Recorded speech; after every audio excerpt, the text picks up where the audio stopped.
Welcome back to the channel for another V-flat video. One of the things I love to do in the studio is to be able to take a set that doesn't make a difference what's going on outside. It could be snowing, it could be raining, it could be sunny, it could be the middle of the summer or the winter, but we can create a countertop set right here in the studio. I'm going to show you how to do that today.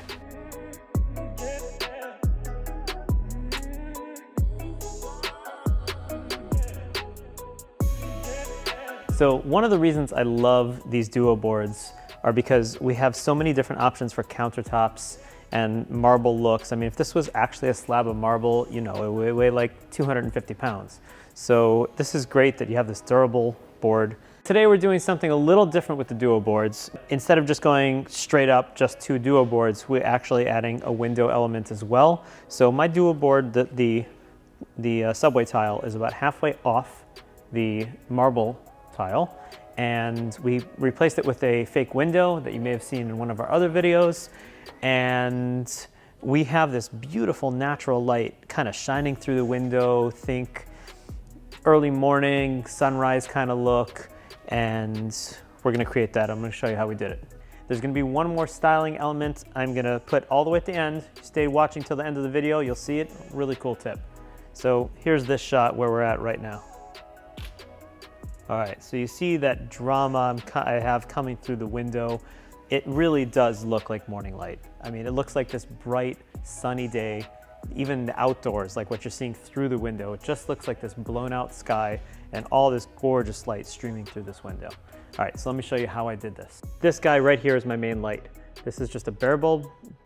I have it on a boom here because this pole was kind of in the window, and I obviously don't want a light stand in my shot, so I have it 90 degrees over the top, and it's pretty straightforward. I mean, the main lighting is just this bare strobe streaming through the window. I have it at a pretty close angle so that the light kind of spreads out, and you'll see that in the shot. And I just kind of played around. What I did was I turned off the lights in the studio, turned on the modeling light here, and I would just play it around until I found the exact spot that kind of just got the shadows that I was looking for, both of the window frame as well as kind of the light hitting that lemon through the back. The second light here is really just because this light was kind of only lighting up the left side of my background here. So I just popped another light here in the corner, but that's about all it's doing. Okay, so this trick is really simple. Normally I'd use a cotton ball. We just happen to be out of cotton balls right now.